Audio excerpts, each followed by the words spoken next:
Ce balado est propulsé par Kaleido, l'épargnitude qui en fait plus. Bienvenue dans l'univers à la hauteur de nos tout-petits. Je m'appelle Maggie Bélanger et étant maman de 3 tout-petits, je vous dirais que les virus se sont invités dans notre maison cet automne. Que ce soit du rhume, de la grippe, même de la COVID, je sais que vous êtes plusieurs à le vivre dans vos maisons et moi, ça m'a amené beaucoup de questions comme maman. Comment différencier tous ces virus? Quoi faire? Quand ça arrive, on le sait, il y a également une pénurie d'acétaminophène, de Tylenol, d'Advil, même d'ibuprofène pour les enfants. Mais qu'est-ce qu'on fait quand on a l'impression que nos petits cocos en ont vraiment besoin et qu'on n'en retrouve pas sur les tablettes?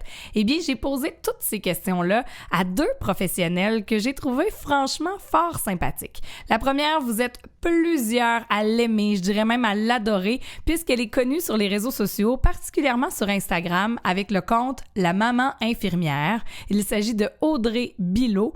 Et l'autre, elle est connue aussi sur Instagram, Journal d'une pharmacienne, avec Marie-Michelle Gazal, donc une infirmière et une pharmacienne. Qui de mieux pour nous renseigner et qu'on puisse déconstruire certains mythes entourant les virus auxquels on est confronté cet automne. Et en segment coup de cœur, eh bien, je me suis dit, qu'est-ce qui est le plus impacté ou sur quoi il y a plus de conséquences lorsqu'il y a des virus dans la maison? Eh bien, je le sais pas chez vous, mais chez nous, le sommeil, il en mange une claque. Pas évident de s'endormir, pas évident non plus de rester endormi toute la nuit quand nos enfants sont congestionnés, quand il y a de la toux, quand il y a parfois des sécrétions au niveau des yeux. Alors, j'en discute avec une consultante en dodo, une femme que j'aime beaucoup, que j'ai rencontrée l'an dernier lors de l'animation de l'événement Maman urbaine et confetti. Il s'agit de Marie-Pierre Villeneuve, qui est la fondatrice de Bédaine urbaine, et elle va répondre à mes questions concernant le dodo, parce que vous le savez, c'est tout le monde ensemble qu'on peut être à la hauteur de nos tout-petits.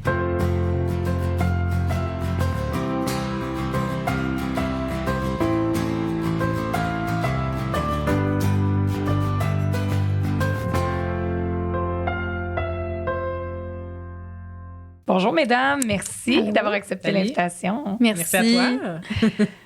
Là, aujourd'hui, on va traiter d'un sujet, je pense, qui va beaucoup aider les parents, en tout cas moi, je dois l'avouer. Le podcast, ça m'aide vraiment à apprendre plein de choses. Puis là, aujourd'hui, je vais apprendre plein de choses.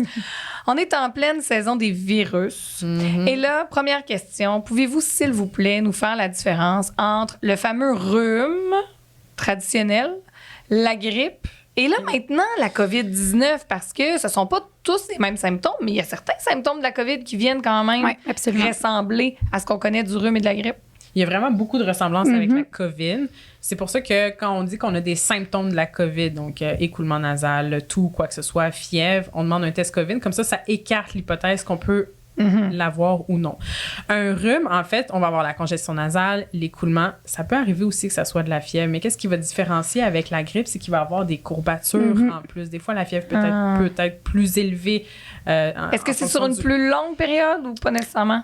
Pas nécessairement, non. Souvent, ça va être plus l'intensité des symptômes. Donc, on dit qu'une bonne grippe, là, entre guillemets, ce qu'on appelle vraiment la grippe, donc l'influenza, ça va vraiment être difficile de sortir du lit, faire nos activités quotidiennes, versus le rhume que souvent, même si on est amoché, on est quand même en général fonctionnel. Donc, ce qu'il faut comprendre, c'est que c'est pas le même virus, donc, qui crée les deux. Donc, à ce moment-là, oui, même si les symptômes sont pareils, avoir un rhume versus avoir une grippe, c'est pas la même chose. Non, mais est-ce que nos enfants le vivent vraiment avec la même intensité? Parce que tu me le disais, ben tu viens nous le dire, le fait de nous, là, me semble une grippe, là, on en a quelques-unes dans une vie, mais moi, mon souvenir, ça fait quelques années, puis j'étais au lit, là, j'étais vraiment pas bien. Mais nos enfants, eux autres, on dirait que malgré tout, je sais pas si c'est l'habitude d'avoir des virus, mais pour qu'un enfant le reste, mettons, entre 2 et 5 ans, là, alité, couché, là, puis vraiment courbaturé, c'est rare. Moi, je vais te répondre que ça va dépendre vraiment des enfants. Comme il y a des enfants, ce que je disais aussi dernièrement, c'est que quand un enfant va faire de la fièvre, il y en a un qui peut faire 38,6, 38,7 de fièvre pendant un rhume, ce qu'on considère de la fièvre légère, mais il y en a un qui peut avoir un 40. La fièvre, c'est que ça paraît pas. Exact, mais la fièvre, c'est pas le miroir de la gravité de la maladie. OK. Donc, quelqu'un peut faire 40 de fièvre, mais ça veut pas dire qu'il va faire une pneumonie, ça se peut qu'il y ait juste simplement un rhume. Fait que ça aussi, il faut que ça soit clair.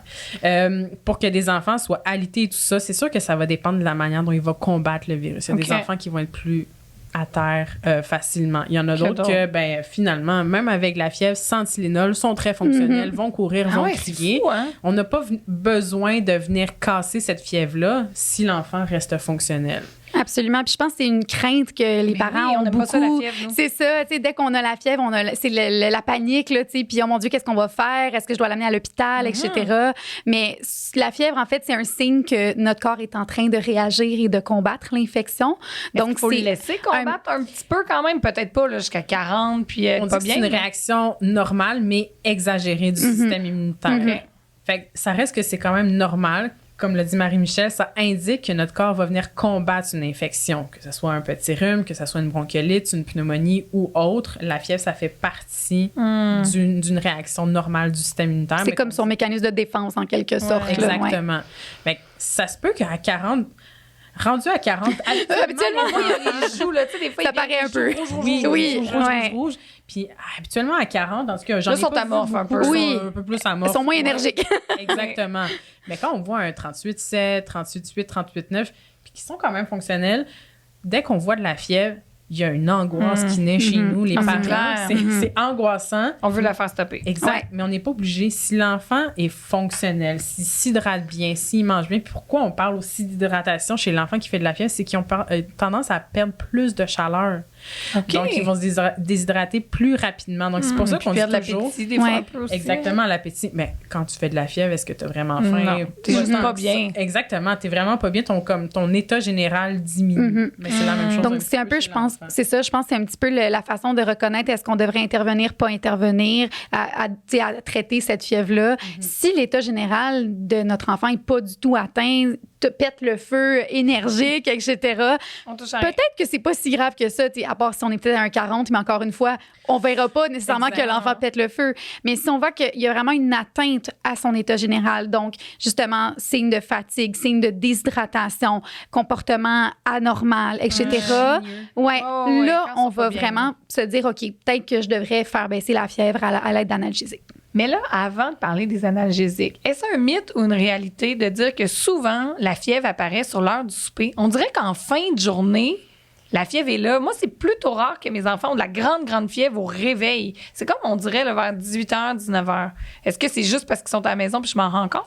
Moi, j'avais lu un article qui disait qu'il y avait un pic de température chez les jeunes vers l'après-midi. Donc, souvent, à la sortie des siestes, les enfants... Semi-mythe. Un semi-mythe. Exactement, un semi-mythe. Que les températures seraient plus élevées. Est-ce que c'est un addon qui arrivé au souper, il fasse la fièvre? Ça se peut qu'il ait tout simplement sa journée dans le corps. C'est comme nous, là. Quand on est sur un high toute la journée, là, on run. Mais quand on arrive le soir, Une question de baisse d'adrénaline un petit peu. Là, ouais. Et donc, comme c'est une réaction du système immunitaire, ben là, c'est sûr que si notre corps qui est en hyper-vigilance toute la journée vient juste à se rabaisser, ben là, ça laisse peut-être un petit peu plus de place à la fièvre. Exact. Mais je pense que c'est peut-être quand même un genre de semi-mythe, mais je pense qu'il y a quand même une certaine explication logique derrière pourquoi on l'observe. Ouais. OK, je comprends. Et là, on a parlé d'analgésiques pour faire baisser la fièvre. On connaît comme deux grandes familles, là, acétaminophène, ibuprofène. En ce moment, on espère que ça va se rétablir rapidement, mais il y a une pénurie pour les enfants. Je voyais sur Instagram des fois des mères, là, j'ai trouvé un Tylenol sur une tablette, je vais aller m'acheter un 649. Il y en a, mais je veux dire, ça varie la disponibilité. Qu'est-ce qu'on fait si on n'en a plus, puis qu'on n'a pas accès, puis que notre enfant monte à 40 de fièvre, justement? Oui. Première chose, parlez à votre pharmacien. Il y a des solutions qui existent, donc que ce soit d'utiliser des comprimés croquants, d'utiliser des solutions qui sont fabriquées derrière le comptoir par l'équipe du laboratoire. Donc, il existe d'autres types de traitements, là. Ben, pas d'autres types de traitements, pardon, je veux dire, ça reste l'acétaminophène ou l'ibuprofène, mais d'autres solutions ou d'autres formules pharmaceutiques, si je peux dire, qui sont à la disposition des parents. Aussi, des fois, on a tendance à, mettons, juste se fier à l'étiquette sur la boîte, par exemple, qu'on trouve ou qu'on a à la maison. Ben, des fois, le pharmacien peut vous dire, c'est plus telle dose que vous avez besoin ou, si c'est tel symptôme, n'utilisez pas tout simplement d'analgésique puis attendez. Donc, ce serait vraiment d'aller chercher des conseils pour tout simplement voir est-ce que c'est pertinent, de l'utiliser, est-ce que c'est nécessaire et est-ce que j'utilise le bon dosage? Puis, est-ce qu'il y a une alternative à ça pour traiter les symptômes de mon enfant? Oui, parce que moi, ça m'est arrivé de valider justement avec le pharmacien parce que, pour des raisons probablement de prévention, souvent sur les boîtes, ça va dire entre tel poids et tel poids. Mais attends, quand mon enfant est à la limite inférieure ou la limite supérieure, peut-être que la dose peut être trop ou pas assez. Donc, ça peut être intéressant de le faire calculer pour vrai là, par le 100%. pharmacien. Puis vraiment, là, je vous encourage à le faire à chaque fois. Puis vous allez peut-être dire, ben là, je me sens fatigante là, d'aller le voir. Ça nous fait plaisir là, de calculer les doses pour vous parce qu'on le sait que sur les bouteilles, c'est pas les doses qui sont adéquates. Fait que souvent, on a l'impression qu'on en donne vraiment pendant plusieurs jours, mais c'est juste parce que finalement, on donnait pas la dose optimale parce qu'on donnait moins que ce qu'on devait donner. Puis finalement, peut-être que la céphalie ou la douleur, peu importe, le mal de tête va partir peut-être un peu plus vite si on donne les bonnes doses, tout simplement. Ouais. Puis aussi, je pense que c'est important, juste le fait d'en parler avec le pharmacien puis de départager c'est quoi un symptôme alarmant puis c'est quoi un symptôme qui est pas alarmant ou qui a pas besoin d'être traité. Ça peut déjà là venir faire la différence. Là. Et comment on fait pour faire le bon choix entre acétaminophène et ibuprofène? Parce que bon, on a chacun peut-être nos croyances, mais souvent, moi, je lisais sur le pot d'ibuprofène que beaucoup pour les douleurs musculaires, tout ça. Mais mettons pour la fièvre, on dirait que j'avais toujours tendance à aller plus vers l'acétaminophène.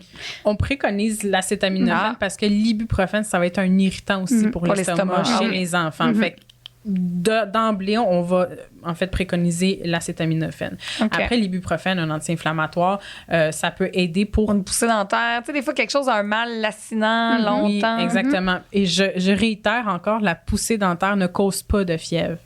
Non, OK, oui, c'est ça. De la douleur, de l'inconfort, mais pas de la fièvre. Ouais, exactement. Qu'est-ce qui va causer de la fièvre? C'est quand ils font, en fait, une poussée dentaire, ils bavent comme des Saint-Bernard et ils ont tendance à se mettre dans la bouche. Puis c'est la porte d'entrée pour les virus, pour les bactéries. Donc, c'est comme ça qu'ils ingèrent les virus, les bactéries. Et qu'ils font de la fièvre. Et là, c'est là qu'on voit comme parent, il y a une petite dent qui pousse si tu dois faire de la fièvre. Donc, non, c'est... c'est parce qu'il s'est mis plein d'affaires pour se soulager de la douleur. Exactement. Et ça, c'est une belle... j'avoue que moi aussi, je le dis encore. Ça. Mais c'est bien correct. Puis c'est ça, pour l'ibuprofène, c'est plus au niveau anti-inflammatoire. Donc, on préconise toujours l'acétaminophène en premier. D'abord. Ce qu'on peut faire, c'est qu'il y a des enfants, des fois, sur juste l'acétaminophène, la fièvre ne casse pas, si on peut dire ça. Moi, chez nous, là, quand ils sont à 40, pour vrai, c'est difficile. On peut venir... Des fois, je jumelle les deux. On m'a dit justement combiner les deux. Mais il y a une dose maximale par 24 heures. Exactement. Une dose maximale par 24 heures qu'il faut respecter. Oui, exactement. Puis ce que je donne souvent comme conseil, c'est d'avoir un calepin avec le nom de l'enfant. Toujours écrire. Toujours on écrire. oublie des fois. C'est à 6 ou à 8, j'ai donné. Exactement. Puis écrire qu'est-ce que tu as donné. C'est le Synélol, à quelle heure et quelle dose on a donné pour respecter son dosage. Et durant la nuit aussi, je sais pas, là, mais c'est peut-être un truc à la maison. Quand mes enfants font beaucoup de fièvre, des fois, durant la nuit, ben ils peuvent nous demander. Fait que là, on va voir, puis on voit clairement qu'il en fait encore. Mais avec mon conjoint, nous, on s'est dit, regarde, on prépare la dose, on la laisse là. Si moi, j'arrive dans la chambre puis je vois qu'il est donné, il est donné. Parce que là, vous allez me juger. Mais c'est arrivé une fois que sans faire exprès, on l'a donné 2 fois. Mais ça arrive. Parce que là, il s'est levé, moi, je dormais, je m'en ai pas rendu compte. Fait qu'on veut plus jamais que ça arrive. C'est clair. Donc, maintenant, c'est comme un peu notre truc, mais je pense que l'idée est peut-être de l'écrire ou parce que durant la nuit, on est mêlés. Oui, puis je pense que de l'écrire, puis de 2, en ayant demandé la dose au pharmacien, il va pouvoir vous dire quel calendrier il recommande d'administration. Donc, est-ce que je vous conseille de commencer, souvent c'est ça, mais je vous conseille de commencer juste par acétaminophène à la dose maximale 4 fois par jour. On s'en reparle dans 2 jours si ça va pas mieux. Là, on ajoutera par exemple l'Advil. Donc, c'est vraiment d'y aller graduellement. Puis si on vient utiliser la combinaison des deux, mais de toujours écrire parce que justement, on veut prévenir les erreurs. Puis pour revenir à, mettons, la distinction, comment on fait pour savoir qu'est-ce qu'on prend, acétaminophène, ibuprofène, juste pour la base, là, les deux font un peu le même effet. Donc, les deux contrôlent la fièvre, les deux contrôlent la douleur. La principale différence, en fait, c'est que l'Advil a comme, dans le fond, comme on a dit tout à l'heure, là, Audrey a dit que c'était vraiment comme la portion anti-inflammatoire, si on veut, qu'on allait trouver intéressante dans l'Advil, qu'on n'a pas dans l'acétaminophène. Fait que si les parents vous demandez qu'est-ce que je donne, bien, si c'est de la douleur ou de la fièvre, il n'y en a pas un qui est meilleur que l'autre. C'est juste qu'on veut éviter les effets secondaires de l'ibuprofène. Donc, c'est pas parce qu'on prend le Tylenol, l'acétaminophène en premier en se disant « Ah, c'est moins fort. » C'est pas nécessairement moins fort ou moins efficace. C'est différent comme molécule, mais ça a le même effet. Les deux ont un effet thérapeutique sur la douleur et la fièvre. Ouais. Et là, il n'y a peut-être pas de réponse universelle, mais... On l'a dit, la fièvre, là, ça vient comme parents nous stresser dans la plupart des cas.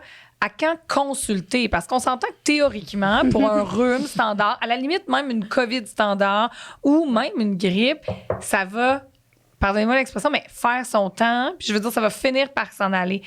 Quels devraient être les premiers signaux pour nous alarmer de dire, oh, là, c'est le temps de consulter et non pas embourber l'urgence pour se faire dire, madame, c'était heureux.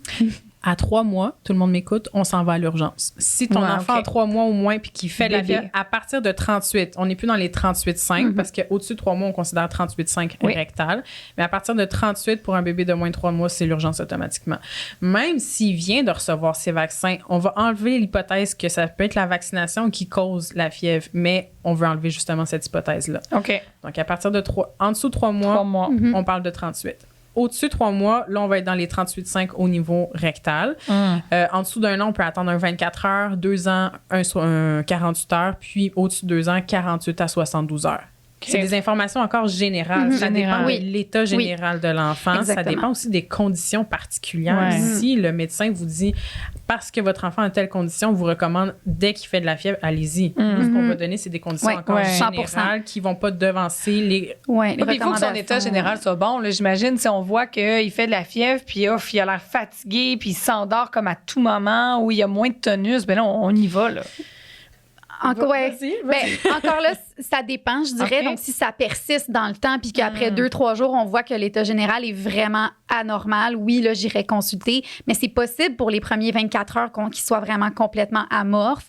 Je pense que tout est question de comparer à l'état normal de base. Là. Puis, tout signe, comme on a dit tantôt, déshydratation, ça aussi, là, si on voit chez les bébés là, que, bon, la peau, si on la pince puis elle reprend pas sa place bien normalement, ou si l'urine est très, très, très foncée, ce genre de choses-là, c'est ce genre de choses-là qui font qu'on se questionne vraiment sur l'état. À ce moment-là, c'est mieux de consulter. Puis peut-être qu'avant de se rendre à l'urgence, encore une fois, je dirais, allez voir votre pharmacien parce que ça peut être déjà un premier tri avant de, peut-être aller occuper l'urgence pour finalement que, c'est pas grand-chose, on pense que c'est pas inquiétant. Et tout ce qui a trait à la toux, parce que tantôt, bronchiolite, bronchite, pneumonie. Surtout en ce moment. Oui, avec le fameux, là, moi, on a eu droit au VRS, le virus respiratoire syncytial. Encore là, jusqu'où tousser, c'est normal, mais à un moment donné, il y a des limites à ce que notre enfant peut tousser. On recommande pas de produits contre la toux avant l'âge de 6 ans, à cause de ses effets secondaires aussi, mais aussi parce qu'il n'y a pas assez d'études. Il peut avoir des effets secondaires au niveau cardiaque, au niveau de la hyperactivité que ça peut créer chez les enfants. Moi, ça me fait palpiter le cœur du sirop. C'est possible. Je suis une adulte. C'est possible. Donc, on imagine chez les enfants les effets secondaires. Puis, il n'y a pas assez d'études non plus. Après, le pharmacien va pouvoir recommander sous toute réserve. Certains produits. Mais encore là, quand c'est des produits homéopathiques, il n'y a pas nécessairement non plus assez d'études. La toux, c'est un processus normal comme la fièvre. La toux, c'est un réflexe pour venir expectorer, venir se dégager des sécrétions. Si on vient supprimer la toux, ben là, on vient faire une accumulation de sécrétions. Là, on va se surinfecter, puis là, ça va c'est pas ce qu'on veut. Si ton enfant tousse, c'est parfait, mais il faut l'hydrater encore plus parce qu'il faut liquéfier les sécrétions le plus possible. Donc, on hydrate. Beaucoup. On hydrate.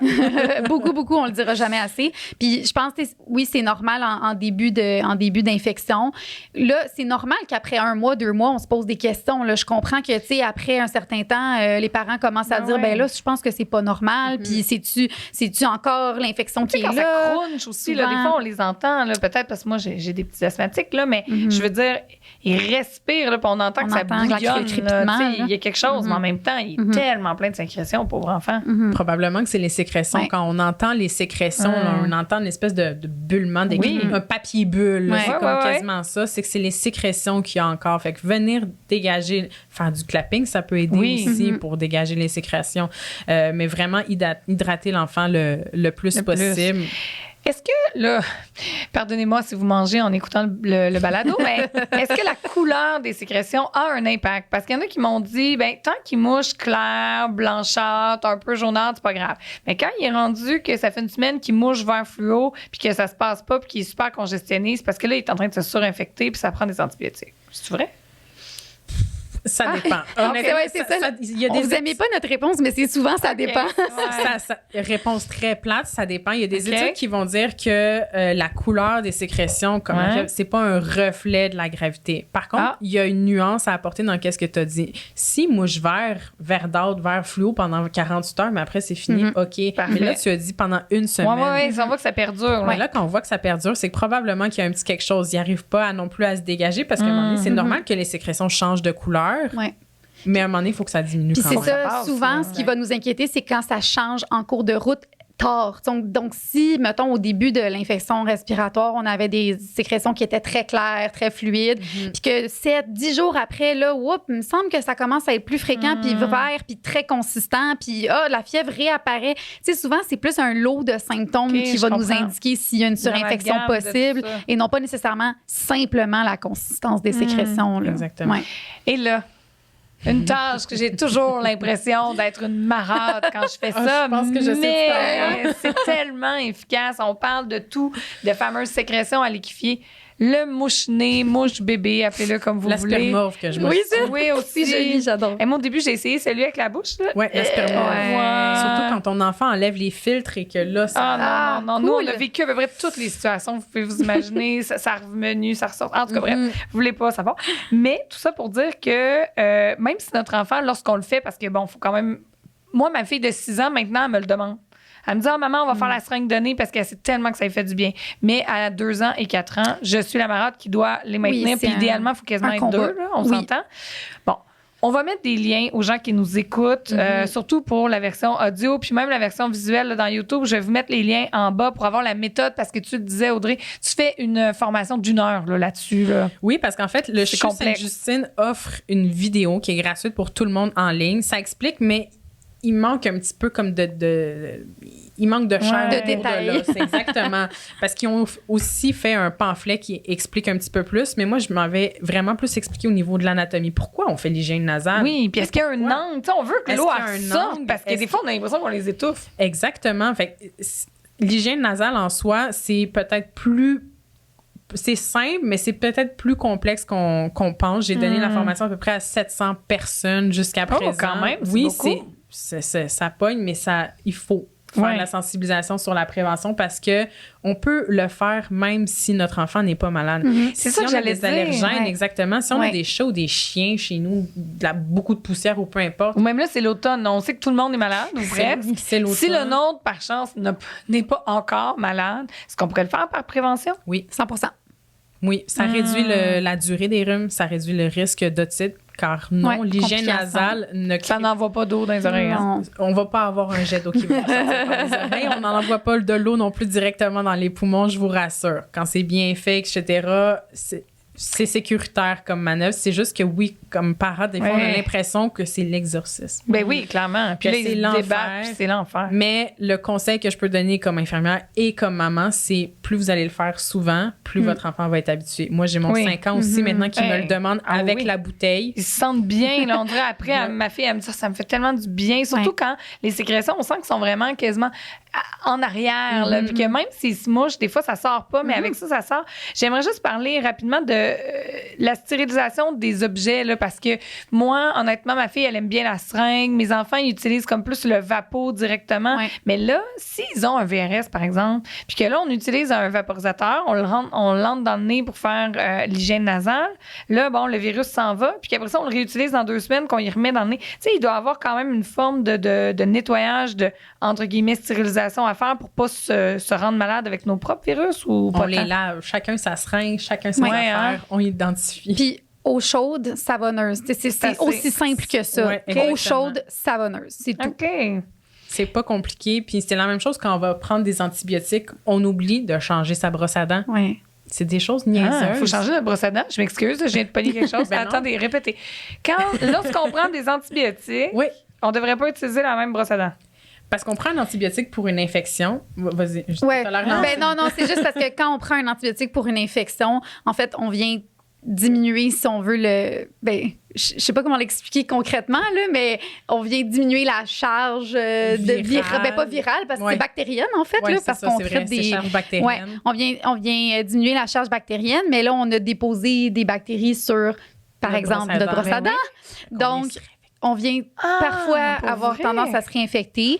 J'ai appris quelque chose. Je sais pas s'il y a vraiment des données scientifiques qui appuient ça. Tu sais, j'ai pas vu, mettons, de recommandations de. Mais c'est de la prévention. Oui, c'est ça. C'est une mesure préventive qu'on peut faire. De toute façon, tu sais, je veux dire, ça coûte pas nécessairement grand-chose non plus de changer sa brosse à dents. Mais c'est un conseil que j'ai vu circuler beaucoup. Maintenant, tu sais, côté preuve scientifique, franchement, j'ai pas regardé à ce niveau. Moi, j'ai entendu déjà des professionnels le recommander, puis j'ai fait l'expérience et je me suis, réinfectée malheureusement. Mais oui, après 24 heures, 48 heures d'antibiotiques, il faut changer idéalement sa brosse à dents. Et identifiez vos brosses à dents parce que si vous êtes comme moi avec un mommy brain, moi, j'ai pris celle de mon chum. Oui, ça peut arriver. Ou même, des fois, on se rend compte que dans le pot, ils finissent tous un peu par se toucher. Fait que là, quand un a quelque chose, on Oui, effectivement, s'ils sont pas chacun dans leur tiroir. Ouais. Et en terminant, le temps file vraiment, mais on est plein de bonne volonté. Souvent, on veut booster notre système immunitaire à l'approche de l'hiver. On se dit, qu'est-ce que je peux prendre? Puis on est prêt à essayer n'importe quoi. On a entendu plein de choses. De l'homéopathie, il y a de l'échinacée, entre autres. Moi, il y a un bout de temps que c'est très à la mode. On va se mettre des gouttes, puis ça l'est encore. Tellement pas bon. Après ça, on voit plein de choses circuler. Est-ce que ça a un réel impact? Ben moi, la réponse, c'est si je peux vous prescrire quelque chose pour booster le système immunitaire, c'est la patience. Moi, je vous dirais... Je vais en prendre 2 prescriptions ce matin. Moi, je vous dirais, c'est les saines habitudes de vie que vous faites déjà probablement. C'est vraiment... Il n'y a pas de façon de booster son système immunitaire. C'est vraiment des mythes. Tous les produits de santé naturelle, probiotiques, vitamine D, etc. Il n'y a pas vraiment de façon de booster son système. Ça peut peut-être aider à conserver ce que vous avez déjà pour... Je parle seulement vitamine D, probiotiques. Je parle pas vraiment pour le reste, échinacée, etc. Zinc, vitamine C. N'achetez pas ça. Franchement, ça vaut juste pas la peine. Puis c'est pas parce que c'est pas dangereux que c'est nécessairement bon de le prendre. Il y en a qui se disent, j'ai rien à perdre, au pire, ça peut aider. Mais il y a quand même certains risques associés aux produits de santé naturelle. Des risques avec des interactions, des risques avec si on a déjà, on prend un supplément vitaminique, mais qu'on a déjà un bon apport vitaminique pour ça peut être trop, ça peut faire des surdosages. Puis il y a des études qui montrent que ça peut créer des maladies auto-immunes. Donc, un enfant qui mange de façon équilibrée, qui a des bonnes habitudes de vie, comme dit Marie-Michel, on n'a pas besoin de prendre des multivitamines, on n'a pas besoin de prendre des pierres à feu. Oui, c'est ça. Oui, exact. Les fameuses pierres à feu qui sont si bonnes pourtant. Oui, d'avoir un peu de sucre caché là-dedans. Oui. OK, donc quand même, est-ce qu'on peut avoir l'impression que ça fait un effet placebo peut-être? Quand on en prend, on se sent plus fort? Ou... je sais pas. L'effet placebo est très fort, franchement. Je veux dire, dans le sens qu'il y a vraiment beaucoup de gens qui observent. Il me semble que depuis que je prends de l'échinacée, j'ai pas pogné un rhume, tu sais. Puis, tant mieux. Peut-être mais franchement, c'est peut-être juste une coïncidence. Puis, tu sais, encore une fois, c'est juste une question de ratio risque-bénéfice. Tu sais, on n'a aucun bénéfice, mais si toi, personnellement, comme individu, tu prends aucun médicament, tu n'as aucune condition de santé, puis ça te tente de prendre un probiotique, tu sais, ton pharmacien, il va peut-être te dire, OK, tu sais, même s'il n'y a pas de preuve scientifique, si toi, moi, je juge que c'est sécuritaire pour toi, donc si ta décision, c'est de le prendre, je vais te laisser faire. Donc, au pire, s'il y aura un effet placebo, mais on ne va jamais le recommander vraiment pour, en tant que professionnel, on ne va jamais recommander pour booster le système. Exact. Il y a d'autres aspects, mais pas pour booster. Exactement. Exact. Puis dans les probiotiques aussi, il faut faire attention dans lesquels on va choisir parce qu'on dit un probiotique qu'il faut choisir lyophilisé. Donc, ce qui veut dire en dormance. Quand on le prend, il faut que ça soit rendu actif au niveau du système digestif. Sinon, s'il n'est pas lyophilisé, c'est de l'argent jeté à la poubelle. OK. Donc, bref, si on a de l'intérêt pour ça, encore là, s'informer à notre pharmacien pour s'assurer de prendre des bonnes choses. Puis c'est quand même dispendieux aussi. Oui, donc s'assurer de faire les bons choix. Vous allez sauver plein d'argent si vous allez voir votre pharmacien. Au final. Et peut-être éviter justement le surdosage ou les liens que ça pourrait avoir avec certains médicaments qu'on soupçonne pas. 100%. Parce que c'est pas aussi inoffensif qu'on peut le croire. Non. Puis tu sais, j'ai vraiment beaucoup de patients qui viennent patientes là, qui viennent me voir puis qui me demandent est-ce que je peux prendre ça avec mes médicaments? Puis je les félicite là, vraiment de venir me voir. Puis souvent, c'est non. Souvent, c'est non. Puis ils sont comme, oui, vraiment. Ils viennent juste par principe, puis après, ils sont comme vraiment surpris de la réponse. Puis c'est aussi banal qu'un médicament qui peut déjà de base augmenter, par exemple, le potassium dans ton corps. Puis là, tu veux prendre un supplément de magnésium ou potassium. Puis là, c'est comme, non, si tu as déjà un médicament qui augmente. Fait que c'est vraiment des trucs très, très banals d'apparence, mais c'est vraiment important de toujours se renseigner. Ouais. Et morale de l'histoire, on cultive notre patience et on tente de conserver les meilleures habitudes de vie possibles pour passer au travers de l'hiver, de l'automne. Puis on espère que l'année prochaine, ça va être un petit peu moins difficile. Merci, mesdames. Merci. À toi.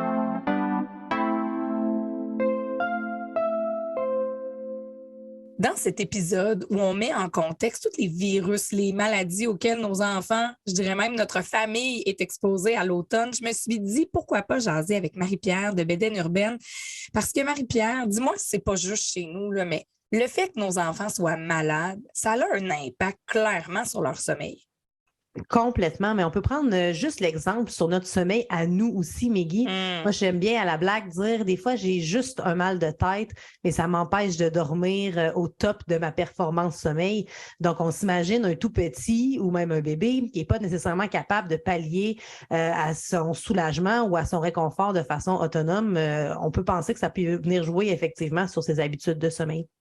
Et là, j'entends réconfort. Est-ce que je vais trop loin quand je dis un enfant qui est malade? Là, on va se donner un exemple de la congestion, une vraie grippe ou un bon rhume. Là, puis là, il est vraiment coincé.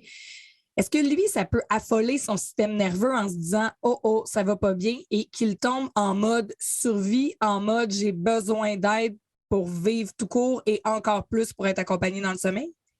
Je me porterais une prétention que je n'ai pas de que te parler du système nerveux central d'un enfant, mais c'est sûr et certain que le besoin de proximité vient effectivement avec le réconfort qu'on a besoin quand on a un malaise physique, quand on a mal à quelque part, où on le sait que notre corps combat quelque chose et qu'on est effectivement plus faible qu'à l'habitude, là. Oui. Et donc, si notre enfant a besoin de plus de réconfort, ça peut amener quand même certains défis au niveau de l'endormissement d'un enfant malade. T'sais, prenons par exemple nos tout petits de 3, 4, 5 ans, un enfant qui s'endormait seul très bien, qui faisait de bonnes nuits. On s'entend que tout ça, pour une période, ça peut devenir complètement déstabilisé, là. Non, complètement. Besoin de réconfort, besoin d'attention, besoin d'être soulagé. On parle d'endormissement, Meggy, mais ça peut venir aussi jouer sur la qualité du sommeil pendant la nuit. Donc, un enfant qui dormait en continu, qui n'avait plus nécessairement de période d'éveil nocturne, peut se voir réveiller la nuit, on l'a dit tantôt, pour un petit nez congestionné, un mal de gorge, des sécrétions au niveau des yeux aussi, des conjonctivites. Donc, tout ce qui est un malaise physique, en fait, on devrait suspendre tout processus d'entraînement dodo visant l'autonomie et vraiment ce qu'on appelle jouer au docteur-maman, vraiment prendre le temps d'accompagner nos enfants différemment. C'est ce qu'on appelle des périodes de régression. C'est important de les prendre en considération, d'attendre que les malaises physiques passent, consulter bien entendu un professionnel de la santé là, en médecine traditionnelle ou alternative pour soulager nos enfants le plus possible. Mais oui, effectivement, de suspendre tout processus ou même de réviser nos attentes par rapport à leur sommeil pendant qu'ils sont malades, oui. Oui, donc dans la révision des attentes, de se tourner peut-être davantage vers l'accompagnement, le réconfort. Et pour le reste, on y reviendra. Mais là, rassure-nous, ce qui était acquis avant, on peut penser que ça va revenir dans quelques jours, semaines. Bon, ça dépend de l'état de l'enfant, mais ça va revenir. Là, c'est pas perdu pour la vie. C'est permis de penser ce qu'on veut dans la vie, donc, Meggy. Alors oui, c'est permis de le penser. Encore là, ça va dépendre souvent du tempérament de l'enfant et de ses habitudes de sommeil en général. Donc, dans la vie, on a des bons dormeurs, on a des moins bons dormeurs. Donc, c'est possible que nos bons dormeurs reprennent leurs habitudes pré-malaise physique en un claquement de doigts, tandis que pour nos enfants plus sensibles, c'est possible que ça nécessite une période de réadaptation au niveau des habitudes de sommeil. Et ça, évidemment, on va s'adapter selon notre enfant. Mais quand on parle de revenir là, vraiment en mode encore plus de proximité, est-ce qu'on pourrait se permettre même comme parents de prendre les devants et d'offrir une plus grande proximité à notre enfant avant qu'il le demande? Idéalement, non, parce que quand on parle d'un enfant qui est en mesure de comprendre, par exemple, prenons l'exemple du cododo. Si on offre à notre enfant de dormir avec lui pour le soulager, le réconforter, c'est sûr et certain qu'un enfant ne dira jamais non. Mais en même temps, une fois c'est ça, exactement. C'est nous, ils disent pas non, en tout cas. Exactement. Donc, si on va au-devant de ces demandes, ben c'est sûr et certain qu'on crée des habitudes. À nous de voir en tant que parents si ce sont des mauvaises ou des bonnes habitudes, parce que moi, je ne crois pas nécessairement aux mauvaises habitudes. Je pense que c'est des habitudes qu'on met en place pour nous rendre service qui peuvent devenir un peu plus prenantes avec le temps. Mais c'est important, je pense, d'attendre que l'enfant nous le demande ou encore d'utiliser notre bon jugement en tant que parent pour réagir selon les besoins de l'enfant, mais d'aller au-devant de ses demandes, c'est toujours un couteau à deux tranchants, si je peux me permettre. Ouais, on sait jamais comment ça va être vécu par notre enfant non plus. Mais j'allais dire, est-ce qu'il faut faire attention peut-être aux mots qu'on va utiliser justement dans le sens où, je prends un exemple, l'enfant se réveille à 3 heures du matin, il a les yeux croûtés, il est congestionné, il est pas bien. On lui fait les soins là, appropriés en tant que docteur maman ou docteur papa, mais après ça, il nous dit, je peux-tu aller dormir avec toi? Bon, mais amener ça sur la question du privilège, puis rappeler à quel point ça va être justement une seule fois, puis redemande-moi le pas. Ça non plus, j'imagine qu'on ne veut pas tomber là-dedans. Ben, en fait, on veut tomber là-dedans, mais dans des périodes propices à ce discours-là. Donc, à 3 heures du matin, c'est pas là qu'on va mettre nécessairement les limites que nous, on veut offrir à notre enfant. Donc, si on avait parlé, par exemple, de cododo, ben, c'est d'avertir peut-être l'enfant avant l'endormissement ou le lendemain quand il est réceptif à comprendre notre discours. Hier, tu es venu avec nous dans le lit. Je comprends que tu es malade, mais c'est pas nécessairement. Toi, tu es bien dans ton lit, par exemple, parce qu'on évite la négation. Donc, toi, tu dors dans ton lit, moi, je dors dans le mien, puis de revenir sur l'épisode qui s'est passé dans la nuit précédente. Encore mieux, ce serait de prévenir le coup avant la nuit pour être certain qu'on ait déjà un plan de match, un deal qui a déjà été fait avec l'enfant avant même que la nuit arrive. Puis si je peux me permettre, l'idéal, si l'enfant a vraiment un besoin de proximité pendant la nuit, ce serait de nous dormir dans la chambre avec l'enfant et non pas nécessairement ouvrir la porte au cododo dans la chambre des parents. Parce qu'après ça, les enfants ont très vite compris le chemin direct de leur chambre à la nôtre. Et là, finalement, on se ramasse avec un enfant qui rentre dans notre chambre et là, ça devient un petit peu plus difficile à gérer à ce niveau-là. Là.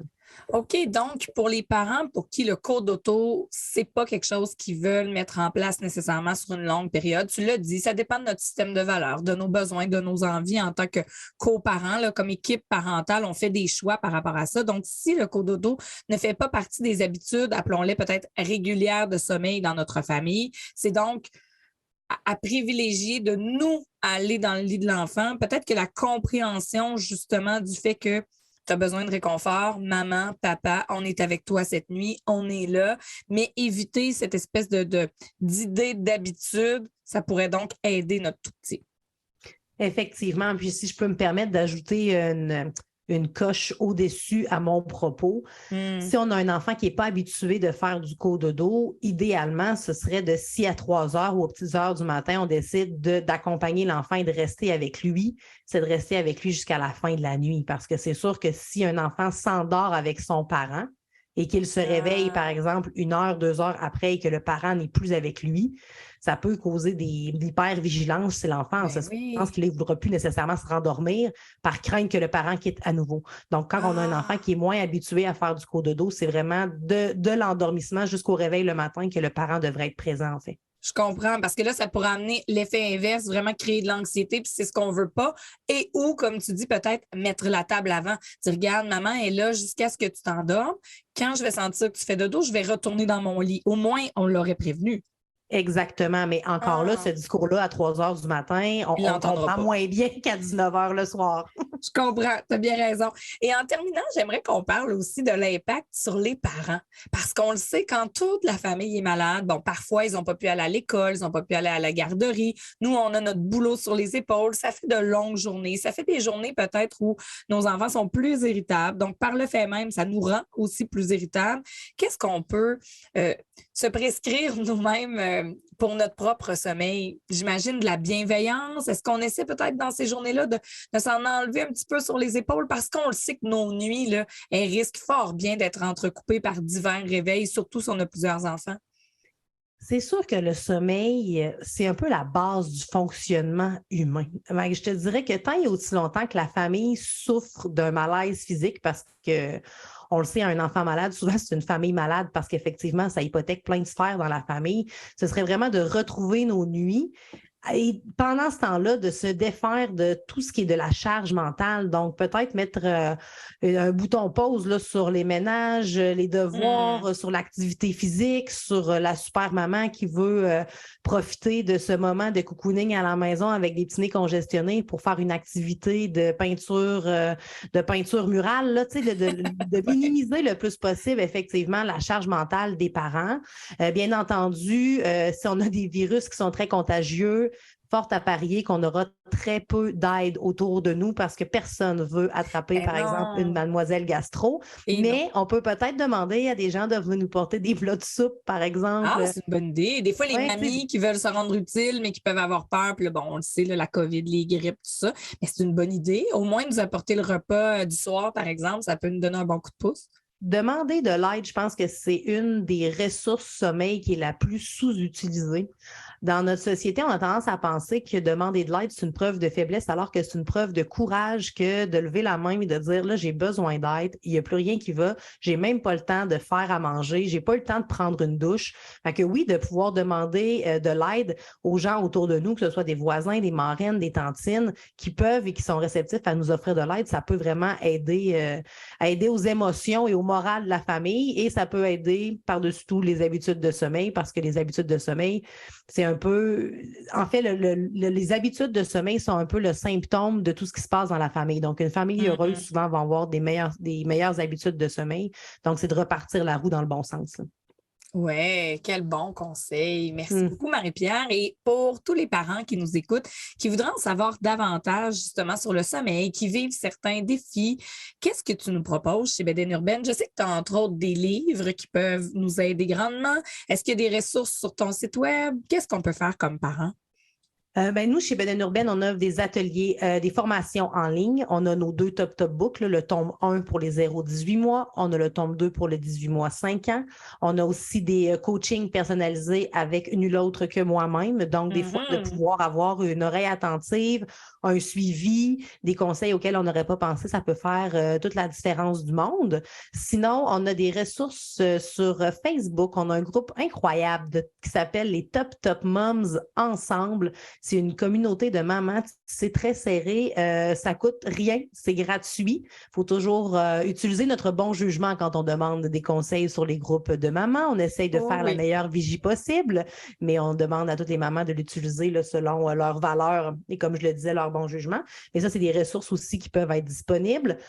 Sur notre compte Instagram, bedaine.urbaine, je fais quotidiennement, sauf le dimanche, des capsules qui s'appellent les top tips of the day. Oui. Donc, dans la petite boîte questions, c'est possible de me poser une question sommeil.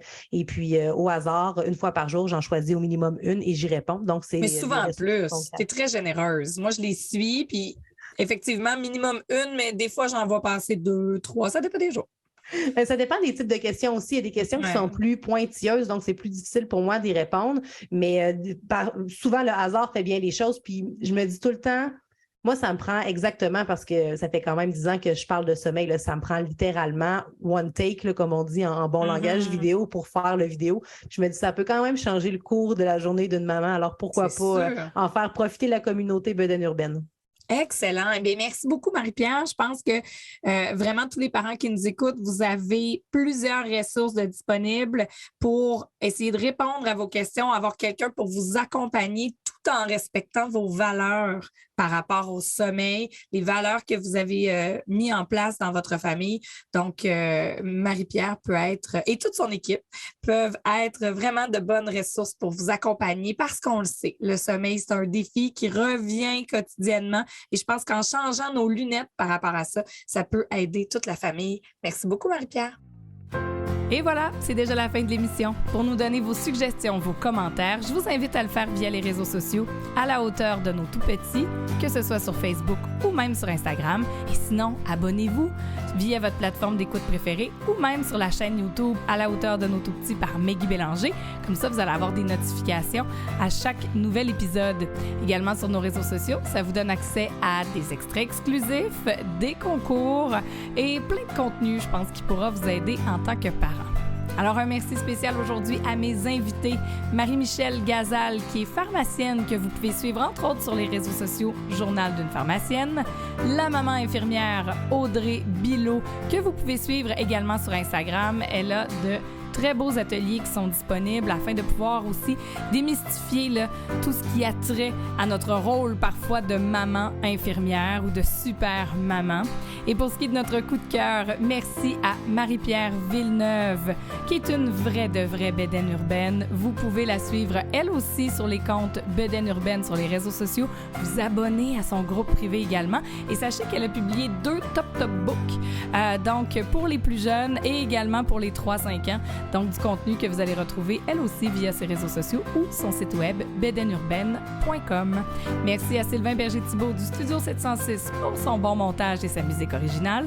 Je m'appelle Maggie Bélanger et je suis honorée que vous preniez le temps d'écouter le balado parce que vous le savez, c'est ensemble qu'on peut être à la hauteur de nos tout-petits. Bye bye!